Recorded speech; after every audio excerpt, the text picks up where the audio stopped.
Now turn to Section 1. Section 1. You'll hear two friends planning an event. First, you have some time to look at questions 1 to 6.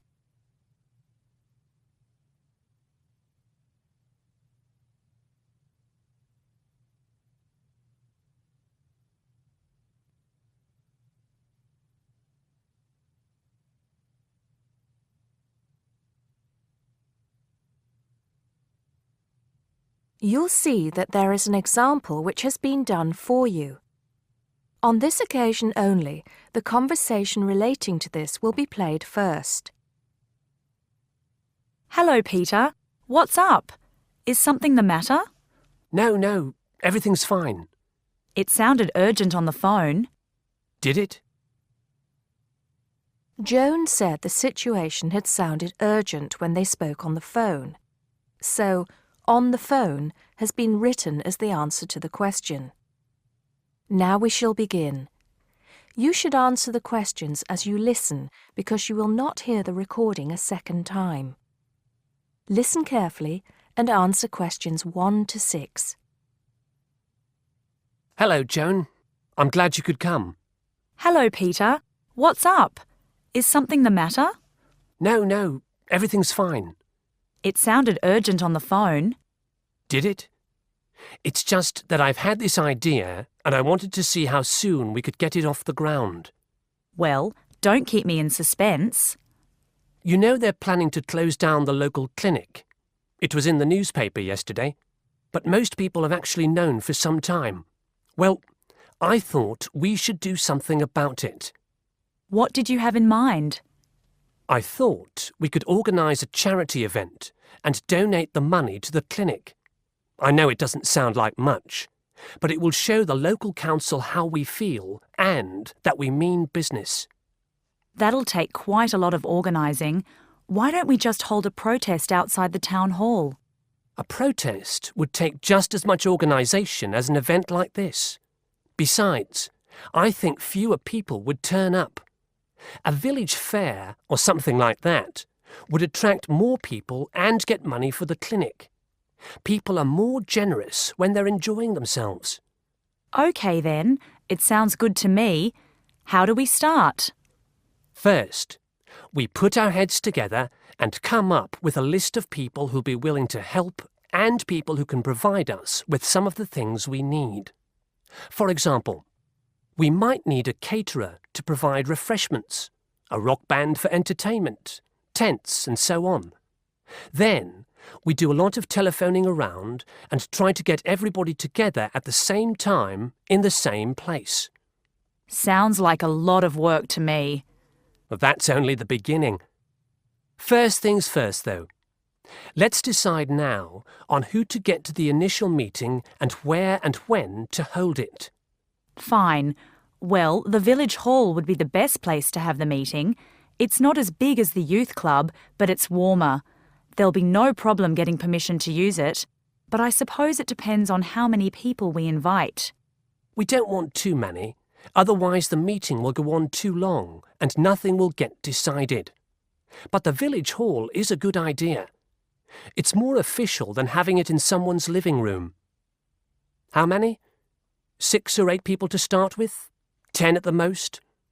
OK, now we have to decide on a suitable day and time. Suitable to everybody, I mean. A Saturday or Sunday would seem to be the best choice because people aren't at work on those days. But they may not like the idea of giving up a part of their weekend for a meeting. Unless we persuade them it's for a good cause, or that it's to their advantage, and that it'll all be a lot of fun. We'll provide refreshments, of course. What if some don't want to give up their weekend? Then we'll give them an alternative. Say, one evening in the week after everybody's finished work. We'll see which is the most acceptable to them. Then book the hall. I can do the refreshments for the meeting. I'll get Darren and Maggie to help me. I'm sure they'll be more than willing. Before you hear the rest of the conversation, you have some time to look at questions 7 to 10.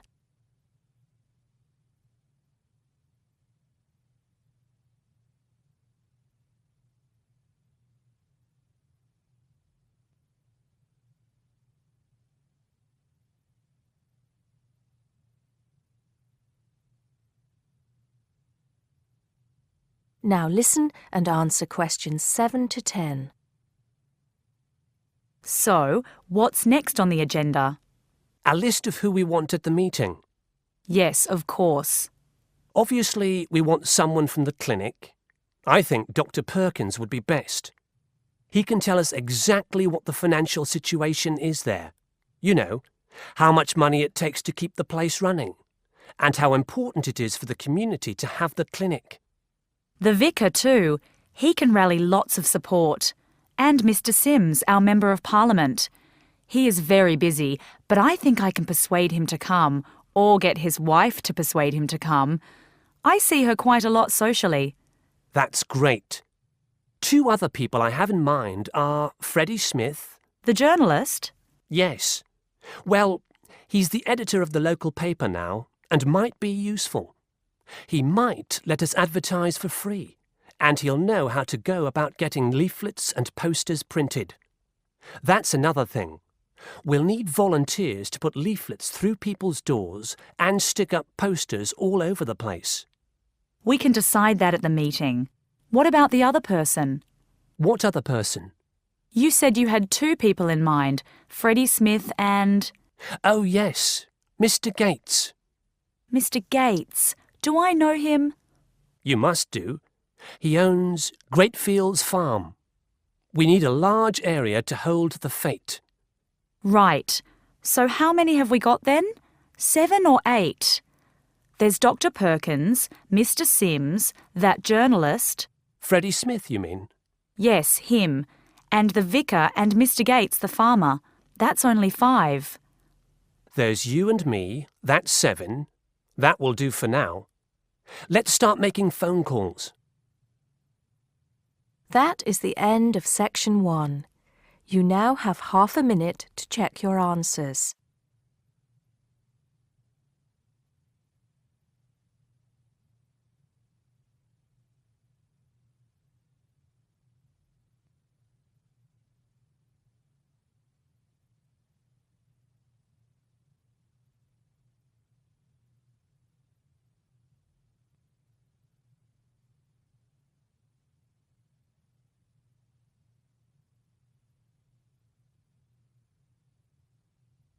Now turn to section 2. Section 2. You'll hear a guide talking to visitors about a tourist attraction. First, you have some time to look at questions 11 to 14.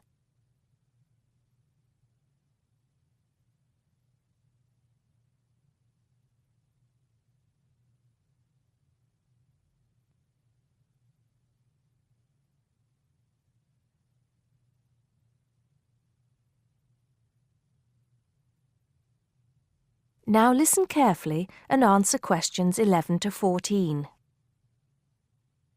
Good morning, everybody. Welcome to the Roman Baths. My name's Amanda, and I'm your guide for today.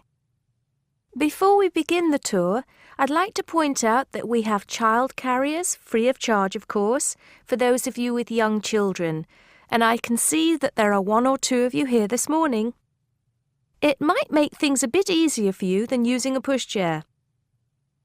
If you don't want to carry your coats and bags around with you, there is a cloakroom behind reception where they'll be quite safe. Also, should anyone want to use the bathroom, there's one here in the reception hall, opposite the ticket office, and another one by the shop where we end our tour, right by the exit. Having mentioned the shop, I should tell you that it's full of interesting things for you to remember your visit by. Posters, postcards, replicas of the Gorgon's head, the Haruspex stone, and the statues that you'll be seeing on your tour.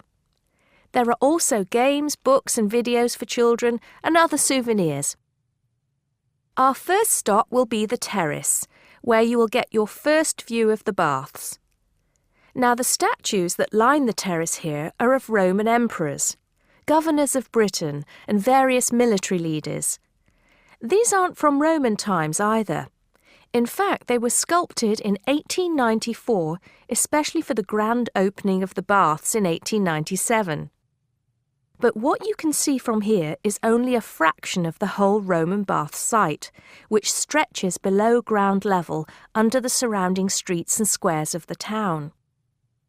While we're here on the terrace, getting our first look at the baths, let me fill you in on a bit of the history. This site with its hot springs has long been seen as a sacred place, and the first people to build here were the Celts, and the shrine they built was dedicated to the goddess Sulis. Of course, back in those days they had no way of explaining how hot water came to be bubbling out of the ground, so they believed it to be the work of the gods.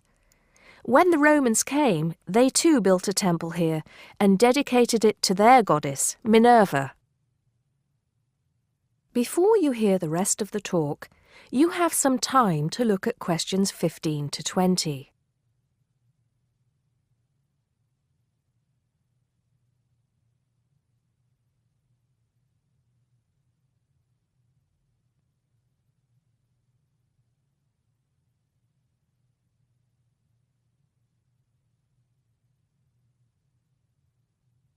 Now listen and answer questions 15 to 20. The bath you can see from here is called the Great Bath. Not very imaginative, I know, but it is the biggest. Impressive, isn't it? At one time it was housed in a huge vaulted hall 40 metres high, which for many people of the period must have been the largest building they'd ever seen in their lives. The bath itself is 1.6 metres deep, ideal for bathing, and has steps leading down to the water on all sides. The niches or alcoves you can see all around the bath would have had benches and possibly small tables for drinks and snacks. Not a bad way to spend your free time, relax, and tell yourself it's all good for your health. Let's move on to our next stop, the Sacred Spring.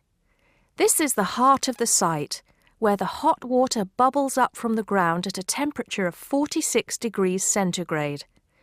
The water comes up from a depth of between roughly 2,500 and 4,500 metres, where geothermal energy raises the water temperature to between 64 degrees and 96 degrees. Over 1 million litres of this hot water rise up here every day, and as well as being hot, the water is rich in minerals, and it was thought it would cure various ailments and illnesses. In fact, people came here from all over the Roman Empire to try out its healing powers. Before we take a look at the changing rooms and saunas, which are known as the East Baths, and the plunge pools and heated rooms of the west part of the bathhouse, we'll pass through the site of the temple and the temple courtyard. Here we are. This temple is one of only 2 known classical Roman temples in Britain. The other is the Temple of Claudius at Colchester. This temple is said to date from the late 1st century AD, being built between 60 and 70 AD. But the original temple has been knocked about and added to over the centuries, and what you can see here are just bits of the original temple. OK, shall we move on? That is the end of section 2. You now have half a minute to check your answers.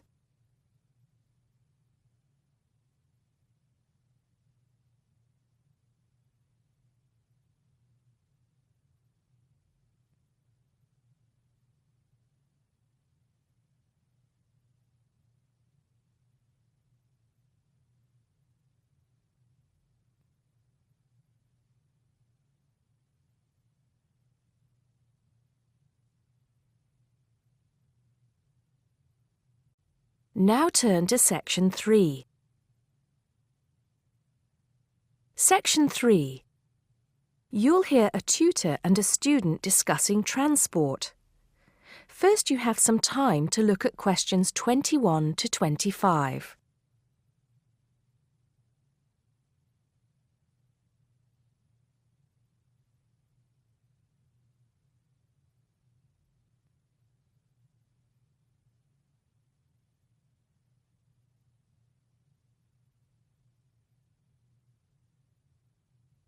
Now listen carefully and answer questions 21 to 25. Come in, John, come in. How's the paper going? Morning, Mr. Taylor. Pretty well, actually. Good, good. It's not all about bicycles, is it? I know you've got a thing about bicycles. Yes, but that's just... There are other ways to get around town, you know. Yes, I know, and I think I've researched pretty well all of them. Right then. So your paper's about urban transport in London, eh? Not just London, but that is going to be the focus. I've also looked at urban transport systems in cities around the world: Madrid, Beijing, Mexico City, Amsterdam, Paris, other countries too. You have been busy, haven't you? What's the purpose of your study? Well, two things really. I want to see if there are more efficient ways of organizing urban transport systems while cutting down on traffic congestion, and of course pollution, and to find ways of encouraging people to use public transport instead of their cars. Let's start with that then, with cars. I think you'll have a hard time thinking of ways to persuade people to swap their cars for a crowded bus or underground train.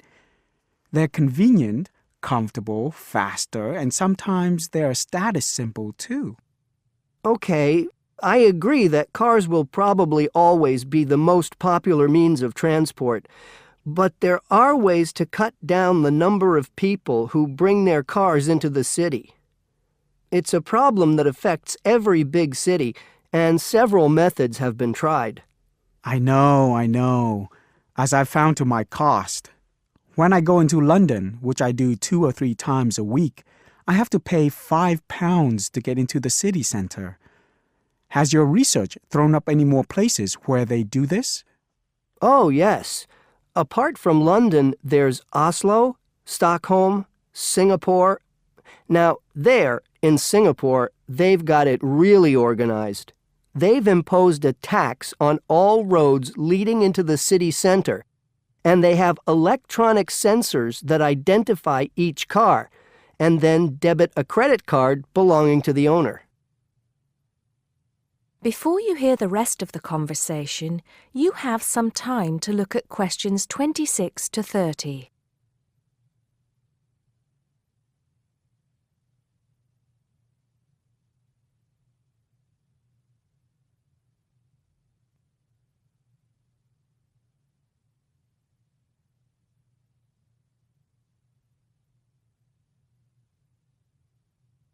Now listen and answer questions 26 to 30. And other cities, instead of charging motorists to come into the city center, have tried other measures. Such as? Well, in Athens, cars are only allowed to go into the city center on alternate days, depending on their license plate number. In Bogota and some other Latin American cities, such as Quito and Sao Paulo, they've developed what is called a BRT system. A what? A BRT system, a bus rapid transit system. People leave their cars outside the city and take buses, which have special express lanes into and through the city. It's been so successful that they're trying it out in Mexico City, Beijing, Seoul, and Taipei. And other cities are pedestrianizing more and more areas of the city center. I see. How have these measures affected traffic congestion and pollution levels? In most cases, it has led to a reduction in the number of cars entering the city center. Certainly in Singapore, where it's now much easier to move around the city and the air is much cleaner than most other cities in that part of the world. London too, I believe. I can give some facts and figures if you like. Please do. In the first year after the tax was introduced, the number of people using buses to get to the city center rose by 38%. Really? 38%? Incredible! Yes, and the number of cars entering central London dropped by about 18%. There's more. The number of people using bicycles and mopeds went up 17%. I knew we'd get to bicycles at some point. Well, yes.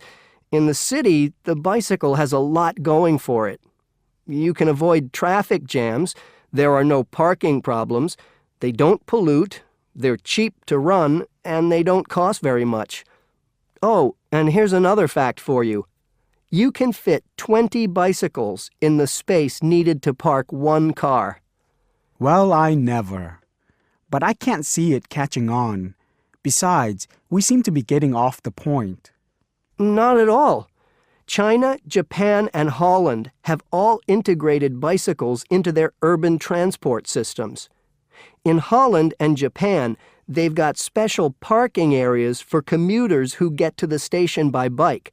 And Japan has even built multi-story parking facilities for bikes close to railway stations.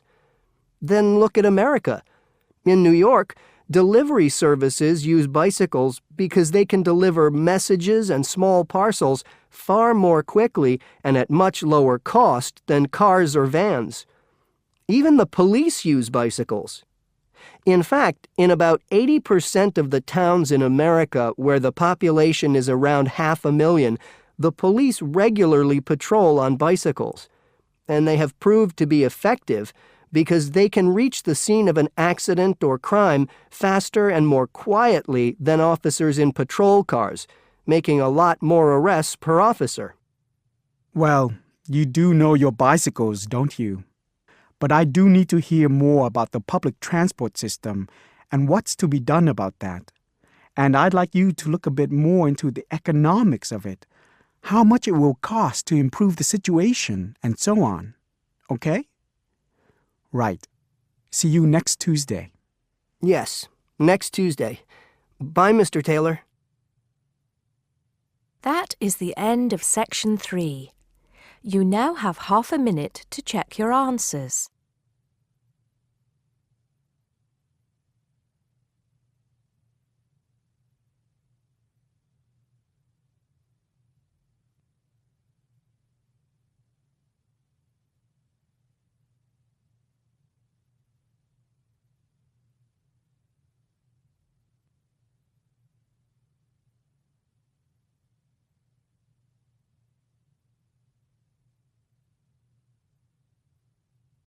Now turn to section 4. Section 4. You'll hear a lecturer talking to a group of science students. First, you have some time to look at questions 31 to 34.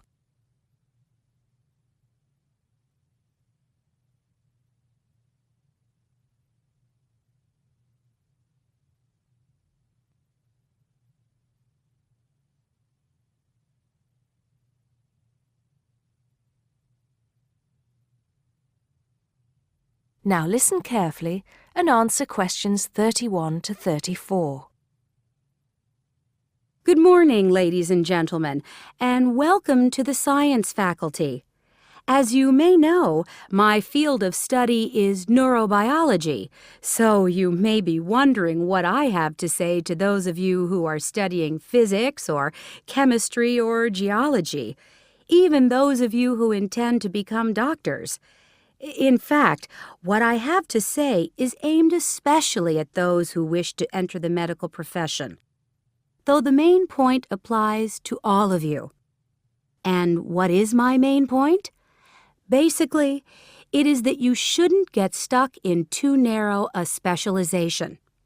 What I mean is, too often doctors and scientists become experts on one small aspect of their subject and neglect the rest.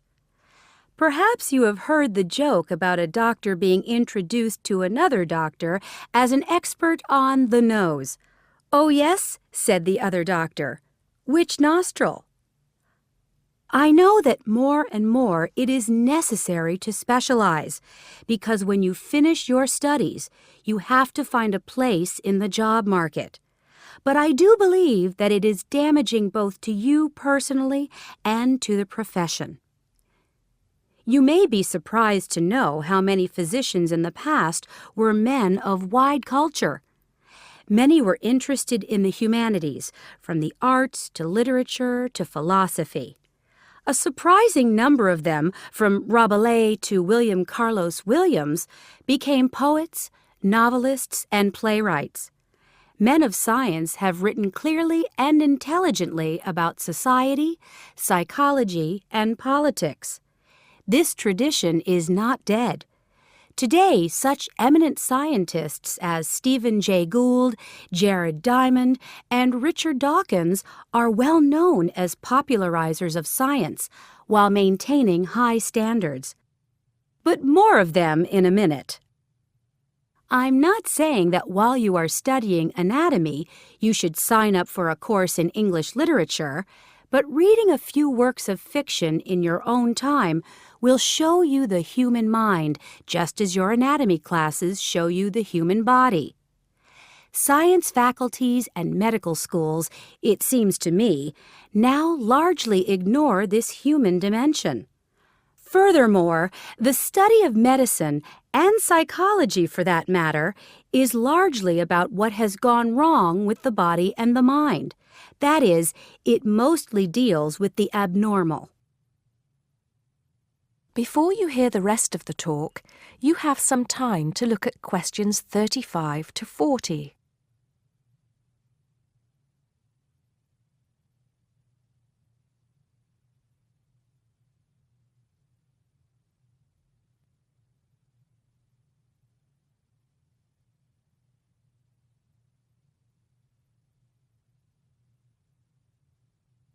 Now listen and answer questions 35 to 40.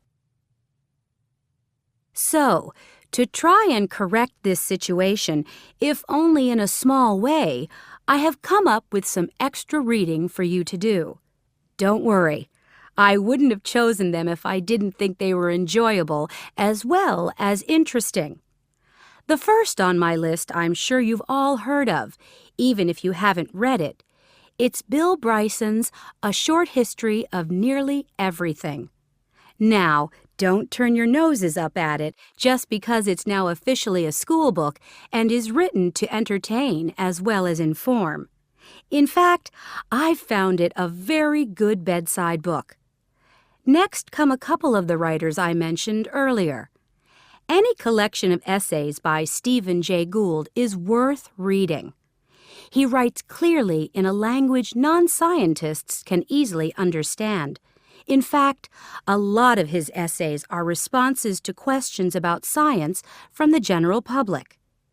He's also entertaining on the subject of baseball. Perhaps you should start with Gould's Wonderful Life. He writes brilliantly about natural history and shows how much imagination and excitement there is in scientific discovery. Then there's Jared Diamond's The Rise and Fall of the Third Chimpanzee, which shows us how close we are to the apes and forces us to look at some of the darker aspects of human nature. After reading it, you won't forget your animal ancestry. But don't let that put you off. It's very readable. You're probably saying to yourselves, just a minute, these are all science books. What about the fiction? I'll come to those in a later lecture. At the moment, I'm just trying to get you to read away from your chosen field of study. However, I will recommend one work of fiction now, though it might come as a bit of a surprise. If it does, it means you haven't read it. The book is The Water Babies by Charles Kingsley. I can see I have surprised you. Well, it is in fact the first fictional response to Charles Darwin's On the Origin of Species. Yes, it is a children's book, but full of surreal fantasy and wit.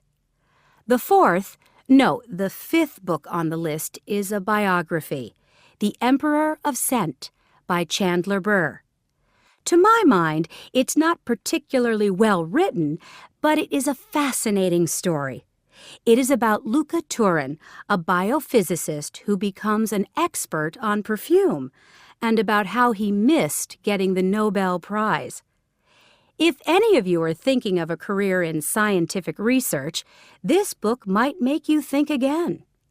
It's a very tough dog-eat-dog business, which brings us to the book that inspired Kingsley's Water Babies, that classic of the genre, Charles Darwin's On the Origin of Species.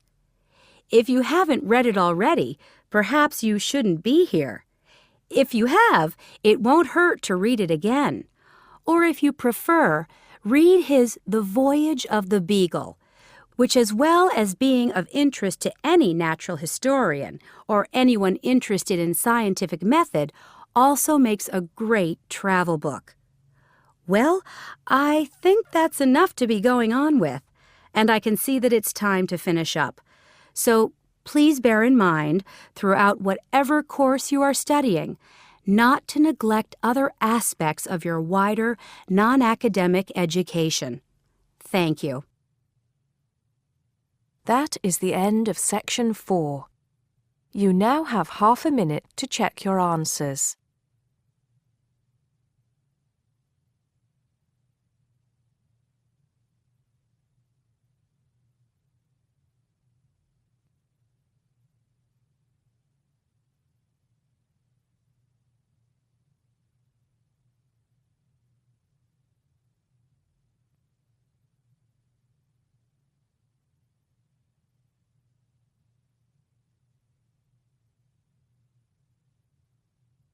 That is the end of the listening test. You now have 10 minutes to transfer your answers to the listening answer sheet.